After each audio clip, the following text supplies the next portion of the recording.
Desde que o carro flex foi lançado em 2003, os motoristas ficaram com uma dúvida. Porque o etanol tem um consumo maior que a gasolina. Então, se eu abasteço com etanol, vai ficar mais caro para mim porque o consumo vai ser maior? Sim, mas o etanol custa menos que a gasolina. Então, o que ele custa a menos compensa o consumo maior do carro com ele, com etanol. Mas quanto? Como é que eu faço para descobrir até quanto que eu posso abastecer com etanol ou não? Aí foi amplamente divulgado, até hoje ainda tem nos postos, aqueles 70% do preço. O que é isso? Se o etanol custar até 70% do preço da gasolina, vale a pena abastecer com ele. Mas se ele custar mais que 70%, é melhor abastecer com gasolina. Por que isso? Porque o consumo do etanol é 30% maior. Isso valia em 2003, quando o carro flex foi lançado. Mas o pessoal continua divulgando esses 70% até hoje. Ora bolas! De 2003 para cá, tem 21 anos, não é? O etanol mudou, o motor mudou, mudou tudo. Então aqueles 70% não valem mais.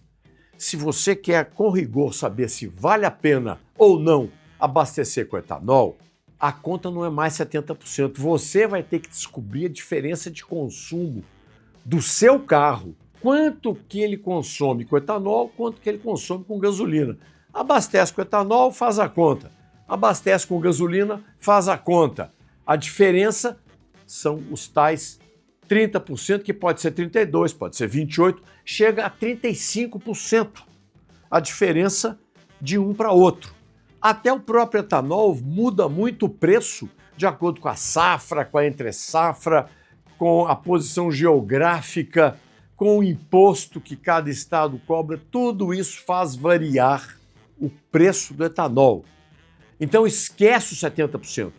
Pode chegar até a 75% dependendo do seu carro, do seu consumo. Então, se você quer, com rigor, descobrir o que é melhor, faça as contas. Se você não quiser fazer conta, use os 70%. Aí você pode estar gastando mais por sua conta, porque a dica está dada.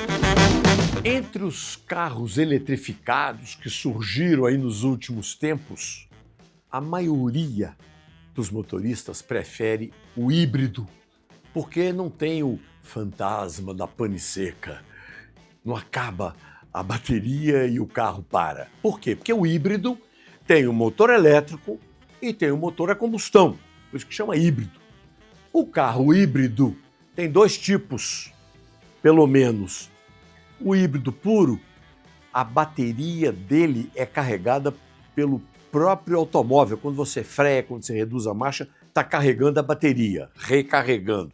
Aí você tem 5 km, 10 km, até 15 km, às vezes, eletricamente com a bateria do híbrido puro. Tem o híbrido plug-in. O que é o híbrido plug-in? Essa é a grande preferência, porque com o híbrido plug-in você deixa o carro carregando na tomada a noite inteira, no dia seguinte você chega a rodar 100 km. Alguns carros chegam a 150 km só com a bateria.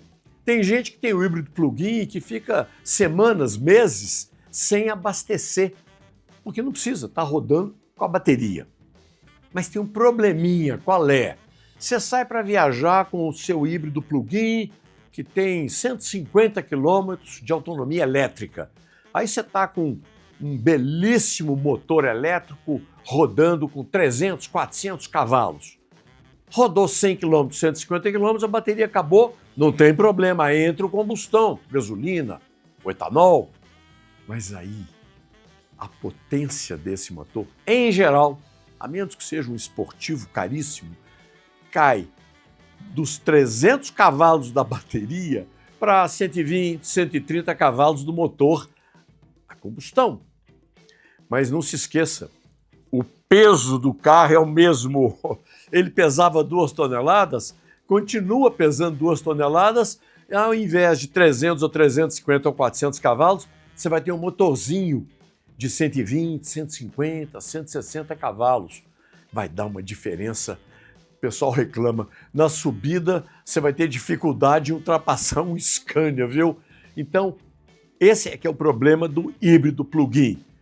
Andar ele anda, mas quando acaba a bateria, o motor a combustão faz cair muito a performance do automóvel. Tenha isso, leve isso em consideração ao comprar um eletrificado. Então você vai sair com o seu automóvel. Entrou, sentou, ajustou o banco, o volante. Então eu vou ligar a chave e agora vou dar no arranque para sair, certo? Errado. Como assim errado? A nossa recomendação é a seguinte: quando você liga a chave, ou no meu caso, aperta o botão, antes de você ligar o arranque, botar o motor para funcionar, você deve verificar as luzes de alerta. Vai verificar como? Verificar se estão todas acendendo. Mas qual que é o problema? Simples. Se você estiver andando com o seu automóvel e tiver algum problema elétrico ou mecânico, em geral acende-se uma luz alerta no painel. Tem várias luzinhas. Você sabe, né? As amarelas servem de alerta. Cuidado, tem alguma coisa errada, leva o carro na oficina. A vermelha já é perigo. Não continue andando com o carro, veja o que está acontecendo, chame o reboque, entra na oficina. Qualquer coisa de emergência é sinalizado pela luz vermelha. Tem também luzinhas amarelas, farol alto é luz azul, em geral, está dizendo que você está de farol alto, e vai por aí. Mas, se uma dessas lâmpadas que acende essa luz de alerta estiver com mau contato, ou então ela estiver queimada, como é que você vai saber que tem problema naquele componente do motor? Ele está com problema, deveria acender a luz, mas a lâmpada está queimada, não vai acender coisa nenhuma, não é? Então, por isso é que quando você entra no carro, primeiro, verifique todas as luzes. Elas se acendem todas, aí elas apagam e quando você liga o motor, acabam de apagar as outras que ainda ficaram ligadas. O importante é, se alguma ficou acesa, porque tem problema no carro. Se alguma não ligou, é porque tem problema na lâmpada. Mande o eletricista verificar.